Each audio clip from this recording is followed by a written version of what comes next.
नमस्कार मंडळी, मी साहिल खरे. लोकशाही मराठीवर तुम्हा सगळ्यांचं मनपूर्वक स्वागत. मित्रहो, आज आहे अनंत चतुर्थी. त्यानिमित्ताने घराघरात विराजमान झालेले बाप्पा आज सगळ्यांचा निरोप घेत आहेत. विसर्जनाची धामधूम सर्वत्र सुरू आहे. तर त्यानिमित्ताने आज आपल्यासोबत आहेत शरद पोंक्षे सर. सर, तुमचं लोकशाही मराठीवर खूप खूप स्वागत. सर, मला आता सांगा, आता गणपती बाप्पा निघालेले आहेत, सगळे भक्त त्यांना निरोप देत आहेत. तर मला सांगा की तुमच्या गणपतीच्या काय अशा आठवणी आहेत दरवर्षीच्या असतात, तर तुम्हाला आठवतात नेहमी, अशा काय मेमरीज आहेत? खूप आहेत.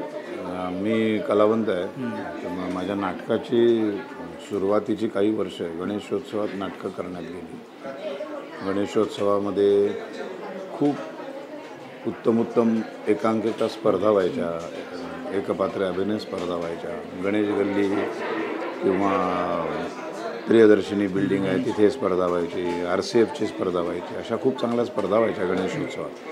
त्या सगळ्या स्पर्धांमध्ये आम्ही भाग घेत कलेच्या क्षेत्रात पावलं टाकत होतो. त्यामुळे गणपतीतले कार्यक्रम आणि गणपतीतल्या एकांकिका स्पर्धा ह्या कायम आठवतात मला. सर, आता सोशल मीडियावर आपण बघतो की मागच्या वेळेला म्हणजे फार अगोदर टिळकांनी जो गणेशोत्सव सुरू केला, सार्वजनिक गणेशोत्सव, ते समाजामध्ये ऐक्य निर्माण करण्यासाठी सुरू केला. पण आत्ता त्या गणेशोत्सवाला एक वेगळं स्वरूप प्राप्त झालेलं आहे, जे आपण बघतच असतो. तर जेव्हा ते व्हिडिओज असतात वेगवेगळे सोशल मीडिया आपल्याला दिसतात, भल्या मोठ्या मोठ्या मूर्त्या मंडळांमध्ये निर्माण झालेलं आहे, एक स्पर्धात्मक रूप, त्याबद्दल तुम्हाला काय वाटतं सर? नाही, अजूनही मी बऱ्याच ठिकाणी जातो गणेशोत्सवात, माझी व्याख्यान असतात, तर खूप चांगले गणेशोत्सव साजरे केले जातात. पण त्याचबरोबरीने काही कारण नसताना अचानक कुठल्या तरी एखाद्या गटारावरती, कुठल्या तरी एका गल्लीत जिथे कालपर्यंत काही नव्हतं तिथे अचानक एक गणेशोत्सव सुरू झालेला दिसतो आणि त्या मंडपामध्ये गणपती असतो. कोणीतरी सकाळी एक गाणं लावतं आणि तिथून निघून जातात आणि कोणीच नसतं तिथे. मला ते सगळं दृश्य बघून भयंकर त्रास होतो की तो बिचारा बाप्पा गाणी ऐकत बसलेला. पण ती गाणीसुद्धा इतकी भयंकर असतात की काय बोलावं आपण. हे सगळं आपल्याला टाळलं पाहिजे. आणि जर स्वतःहून लोक टाळत नसतील तर मग जर असं शासनाने कठोर होऊन या कुठल्या गणेशोत्सवामध्ये नेमकं काय करतायत, कुठल्या गणेशोत्सवामध्ये नेमकं काय काय केलं जातं, ह्याच्यावर थोडासा अंकुश सरकारने ठेवला पाहिजे. जर का स्वतःहून गणेश मंडळ काही करत नसतील तर मग असे जे पेव फुटले ना गणेशोत्सवांचं. आता आम्ही बोरलीत राहतो, आमच्या समोर एक गणेशोत्सव आहे जो गेल्या 5 वर्षांपासून सुरू झाला. काहीच नसतं, म्हणजे तिथे काहीच घडत नाही. आणि एक गटार आहे, एक उदंचन केंद्र आहे, म्हणजे मैल्याचं प्रक्रिया करणारं म्युन्सिपाल्टीचं, त्याच्या पाठीमागे एक मोठं गटार आहे आणि त्या गटारावर तो बाप्पा बसतो आणि तिथे कोणीच नसतं. म्हणजे एक फार नाचत तो आणतात, तो ठेवतात, त्याच्यानंतर तो विसर्जन करतात. बाकी कधीही तिथून जाताना एक गणपती असतो आणि काय ती भयानक जी गाणी आहेत ती सगळी गाणी लावलेली असतात आणि तो बाप्पा बिचारा ती गाणी ऐकत तिथे बसलेला असतो. अर्थात ती नुसती मूर्ती असते, माझी खात्री आहे त्याच्यात बाप्पा कधीही असल्या मूर्त्यांमध्ये येणार नाही. पण हे जर स्वतःहून गणपती मंडळ ही नेमकं खरंच गणपती उत्सवामध्ये लोकांच्या वर्गणी घेऊन नेमकं काय करतात ह्याच्यावर थोडासा सरकारने अंकुश ठेवावा आता गरजेचं आहे. त्याच्यामुळं चांगली गणेशोत्सव मंडळं राहतील आणि जिथे लक्षात येईल की इथे काहीच घडत नाही आहे तर मग ती मंडळ बंद व्हायला.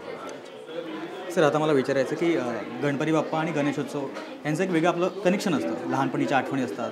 तर तुमच्या अशा काही लहानपणीच्या आठवणी आहेत का, जेव्हा तुम्ही म्हणजे आरतीचे प्रसंग काही, किंवा ते असतं ना की आरतीमध्ये आपण भाग घेतो तेव्हा आरतीमध्ये एखादा शब्द चुकतो किंवा ते गंमत असते, तर अशा तुमच्या काही गमती आहेत का ज्या तुम्हाला सांगायला आवडतील? खूप आमच्याकडे गणेशोत्सव, आमचे घरगुती गणपती, मी चाळीत राहायचो त्यामुळे चाळीतले गणपती जवळजवळ 3-4 जणांचे गणपती एकत्र हातगाडीवरनं आम्ही विसर्जन करायला जायचो. तेव्हा जे काय आम्ही नाचायचो, लेझिम खेळायचो आणि खूप मस्त घोषणाबाजी द्यायचो आणि मजा यायची सगळी. खूप छान होतं ते सगळं वातावरण.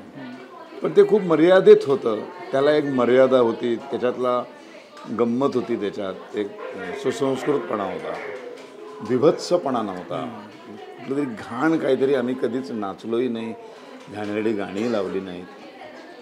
त्यामुळं ते बालपणी आता कुठल्याही मिरवणुकीला, कुठल्याही मला ह्याचा राजा त्याच्या राजाला जायलाही आवडत नाही, मी कुठे जातही नाही.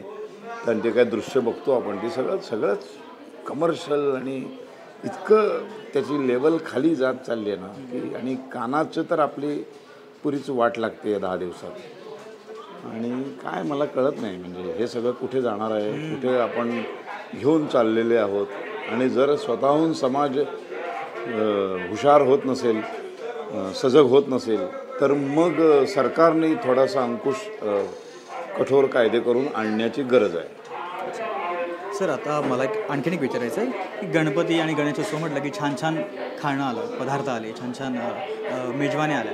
तर या गणेशोत्सवामध्ये तुम्ही कधी असं प्रकर्षाने मोदक किंवा अशा काही पदार्थांवर मनसोक्त ताव मारला आहे? किती मोदक खायचं तर तुम्ही? मी भरपूर मोदक खातो. किती मोदक खाऊ शकता? मी आता हल्ली मी जरा कमी खातो, पण एक काळ होता जेव्हा मी 21 मोदकांचं ताट बाप्पासमोर ठेवून ते सगळं घेऊन बसायचो. बापरे.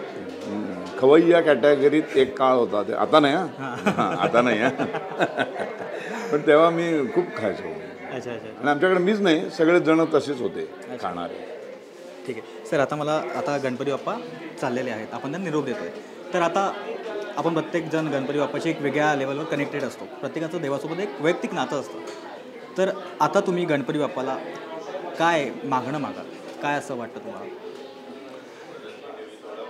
बाप्पा, मागणी खूप आहेत. मागण्यांची यादी वाढत चालली आहे. बुद्धीची देवता आहे. एकच सांगतो, सगळ्यांना बुद्धी दे. सर्व राजकारण्यांना, समाजकारण्यांना, सर्व जनतेला.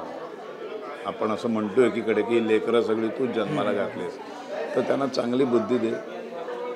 जाती द्वेषापासून या समाजाला दूर कर. राष्ट्रावर प्रेम करायला शिकव. चांगले उत्तम नागरिक होण्यासाठी काय काय करायला पाहिजे हे शिकव आमच्या सगळ्या लोकांना. आणि सर्व राजकीय पक्षांना बुद्धी दे आणि चांगला महाराष्ट्र, चांगला भारत बनवूया आपण. थँक्यू सो मच सर, तुम्ही तुमचे गणपती बाप्पाविषयीच्या आठवणी, छान छान किस्से आम्हाला सांगितले. थँक्यू सो मच, तुम्ही आम्हाला वेळ दिला तुमचा. धन्यवाद.